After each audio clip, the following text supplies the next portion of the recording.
تکبیر اللہ اکبر اللہ ډیر لوی دی د رکوع تسبیح سبحان ربی العظیم سبحان پاکی دا ربی یا رب زما لرا العظیم چې لوی دی تسبیح سمع الله لمن حمده اوري قبلی الله تعالی خبر لمن د هغه چا حمده چې دا غستاینه کوي تحمید ربنا لك الحمد اے رب زمونږه خاص تعالی را د کمال صفتونه دي یا ربنا ولک الحمد دغم دغه معنا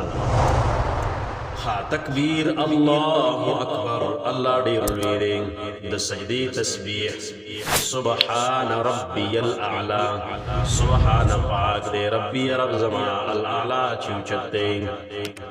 بیا تکبیر الله اکبر الله ډیر لوی دی